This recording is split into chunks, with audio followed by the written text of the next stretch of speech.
స్క్రబ్బర్ల packing వ్యాపారం పేరుతో డిపాజిట్లు వసూలు చేస్తున్న కడప నగరానికి చెందిన మాషా అల్లా ఎంటర్ప్రైజెస్ ఎండి పసుపులేటి అంకుశం రాజా కోర్టులో లొంగిపోయాడు. నిందితుడికి కోర్టు ఈ నెల 25వ తేదీ వరకు రిమాండ్ విధించింది. 2 తెలుగు రాష్ట్రాల్లోని పలు ప్రాంతాల్లో 30 కోట్ల మేర డిపాజిట్లు వసూలు చేసి చేతులెత్తేసిన వ్యవహారంలో విజయవాడలోని సత్యనారాయణపురం స్టేషన్లో కేసు నమోదైంది. దీంతో అప్పటి నుంచి నిందితుడు అంకుశం పరార్లో ఉన్నాడు. ఈ నేపథ్యంలో బుధవారం ఆయన విజయవాడలోని 3వ ఏజేఎంఎఫ్సి కోర్టులో లొంగిపోయేందుకు న్యాయవాదితో కలిసి వచ్చాడు.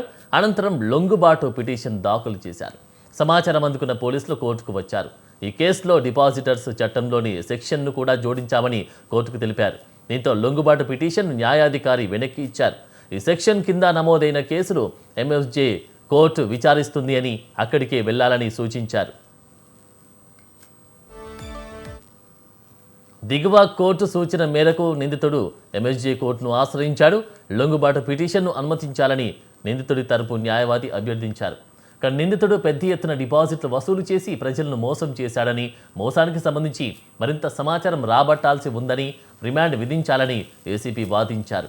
తనను పోలీసులు ఇబ్బంది పెట్టారని, తన భార్యను అదుపులోకి తీసుకున్నారని అంకుశం రాజా న్యాయాధికారి దృష్టికి తెచ్చారు. ఇరుపక్షాల వాదనలు విన్న కోర్టు నిందితుడికి ఈ నెల 25వ తేదీ వరకు రిమాండ్ విధించింది.